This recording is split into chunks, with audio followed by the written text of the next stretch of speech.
দেশ ছাড়তে বাধ্য করেছিলেন। আজ এসে দেখে যান, আপনি নেই, আমাদের ডক্টর মাওলানা মিজানুর রহমান শুধু নেই, তার লক্ষ লক্ষ ভালোবাসার মানুষেরা টেকুয়া শুধু নয়, গোটা বাংলাদেশকে আজ আলো ছড়িয়ে দিয়েছে। বাংলাদেশকে যদি কোরআনের দেশ করতে হয়, বাংলাদেশকে যদি ইসলামের দেশ করতে হয়, তার জন্য যদি হযরত ইব্রাহিম আলাইহিস সালামের মতো আমাদের ত্যাগ এবং কোরবানির পরীক্ষায় উত্তীর্ণ হতে হয়, আর তার জন্য যদি সেই অগ্নি পরীক্ষায় আমাদেরকে সহযোগিতার জন্য এক আল্লাহ ছাড়া দুনিয়ার আর কাউকে না পাওয়া যায়। বাংলাদেশ জামাত ইসলামী ঢাকা মহানগরী দক্ষিণের সম্মানিত সেক্রেটারি, কেন্দ্রীয় কর্ম পরিষদের সদস্য, বাংলাদেশ ইসলামী ছাত্র শিবিরের সাবেক কেন্দ্রীয় সভাপতি জনাব ডক্টর শফিকুল ইসলাম মাসুদ, জনাব ডক্টর শফিকুল ইসলাম মাসুদ।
আসসালামু আলাইকুম ওয়া রাহমাতুল্লাহি ওয়া বারাকাতুহু।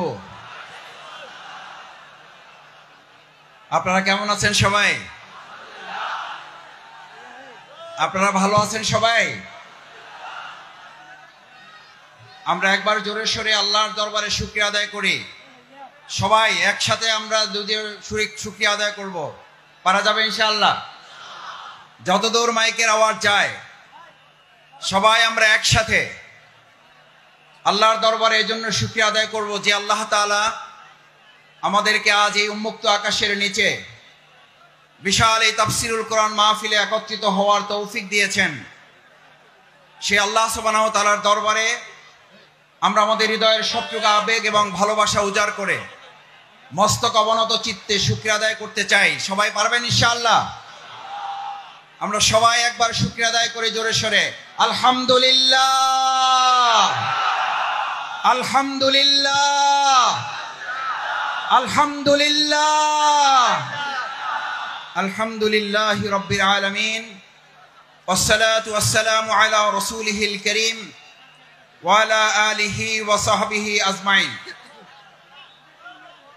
আজকের এই বিশাল তাফসিরুল কোরআন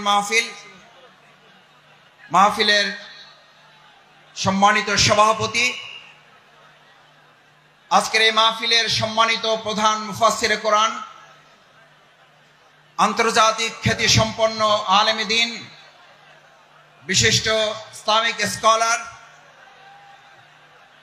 আমাদের অত্যন্ত শ্রদ্ধাভাজন, গোটা বিশ্বের দরবারে যিনি কোরআন এবং ইসলামের আহ্বান অত্যন্ত যৌক্তিকভাবে মানুষের সামনে তুলে ধরছেন, আমাদের আজকের সেই প্রাণপ্রিয় প্রধান আকর্ষণ জনাব মাওলানা ডক্টর মিজানুর রহমান আজহারি।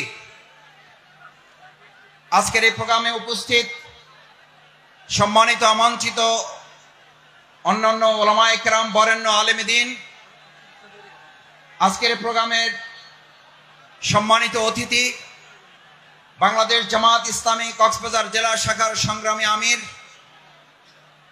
আজকের এই প্রোগ্রামের অন্যতম অতিথি বাংলাদেশ জামাত ইসলামীর আপনাদের অত্র অঞ্চলের প্রাণপ্রিয় মানুষ জনাব আব্দুল্লাহ আল ফারুক, আজকের এই প্রোগ্রামের সম্মানিত আয়োজক আপনাদের সকল প্রাণের প্রাণপ্রিয় ভাই যিনি এই পুরো প্রোগ্রাম সমন্বয় করার জন্য আপনাদের সামগ্রিক সহযোগিতা এবং আল্লাহর ভালোবাসা নিয়ে সামনের দিকে প্রোগ্রাম এগিয়ে নিয়ে যাচ্ছেন প্রিয় ভাই নিয়ামতুল্লাহ নিজামী, সম্মানিত ওলামায়ে কেরাম, সম্মানিত শিক্ষকবৃন্দ, পিতৃ সমতুল্য মুরব্বিয়ানে কেরাম, আমার সামনে উপস্থিত তরুণ এবং যুবক ভাইয়েরা, মহান আল্লাহর দরবারে শুকরিয়া আদায় করি।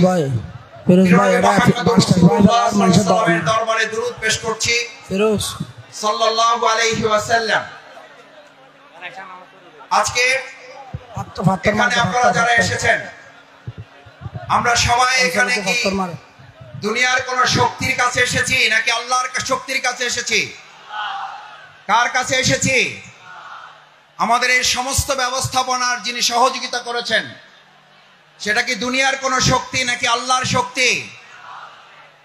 আমার ভাইয়েরা, হযরত ইব্রাহিম আলাইহিস সালামকে যখন আগুনে পুড়ে পরীক্ষায় উত্তীর্ণ করার জন্য আল্লাহ তাআলা সিদ্ধান্ত নিয়েছিলেন, আপনাদের সকলের মনে থাকার কথা, হযরত ইব্রাহিম আলাইহিস সালামকে আগুনে ফালানোর জন্য মাসব্যাপী যখন আগুনের কুণ্ডলী তৈরি করা হচ্ছিল,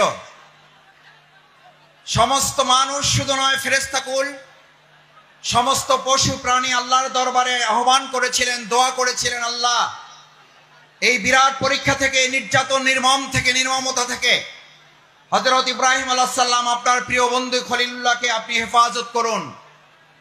আল্লাহ সুবহানাহু ওয়া তাআলা তাকে হেফাজতের জন্য ফেরেশতাগণকে পাঠিয়েছিলেন। আপনাদের সকলের মনে থাকার কথা, হযরত জিবরাইল আমিন ইব্রাহিম আলাইহিস সালামের কাছে গিয়ে আবেদন করেছিলেন, ইব্রাহিম, আমি আল্লাহর পক্ষ থেকে আপনার কাছে এসেছি, যদি আপনার কোনো সহযোগিতার প্রয়োজন হয় তাহলে আপনাকে আমি সহযোগিতা করতে চাই। সম্মানিত মুসল্লিয়ানে কেরাম, আজ এই কথাটি আমাদের জন্য অত্যন্ত তাৎপর্যপূর্ণ। যদি কেউ মনে করেন পরিস্থিতি ভালো হয়েছে সেজন্য হয়তো আমরা এই কাজ করতে পারছি, কিন্তু আমরা এই কথাও পরিষ্কার বলি, আমাদের কাছে পরিস্থিতি ভালো হলেও আলহামদুলিল্লাহ, আমাদের কাছে পরিস্থিতি প্রতিকূল হলেও আলহামদুলিল্লাহ, আমরা শত প্রতিকূলতার মধ্যেও দুনিয়ার কোন সহযোগিতার কাছে মাথা নত না করে হযরত ইব্রাহিম আলাইহিস সালাম যেমন জিবরাইল আমিনকে বলেছিলেন, আমার যদি সহযোগিতার প্রয়োজন হয় তাহলে আমি একমাত্র সহযোগিতা গ্রহণ করব মহান আল্লাহ সুবহানাহু ওয়া তাআলার। আল্লাহ সুবহানাহু ওয়া তাআলা ছাড়া আমার কারো সহযোগিতার প্রয়োজন নেই।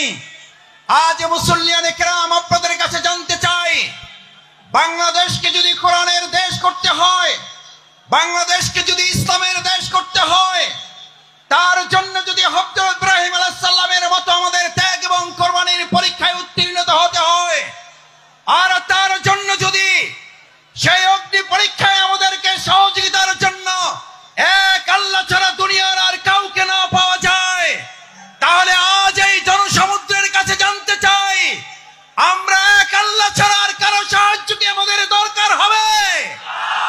আমরা কার সাহায্য চাই? কার সাহায্য চাই?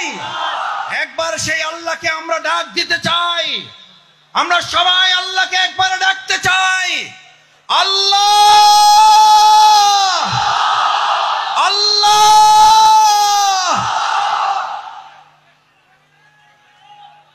সম্মানিত ভাই এবং বন্ধুগণ, হযরত ইব্রাহিম আলাইহিস সালাম আল্লাহর সাহায্য চেয়েছিলেন। দুনিয়ার কোন মানুষ শুধু নয়, ফেরেশতাগণের সাহায্যও তিনি নেননি।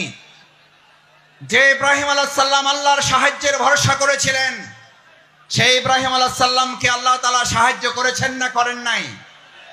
আগুনের মধ্যে তাকে বাঁধা রশিটা পর্যন্ত পুড়ে গেছে।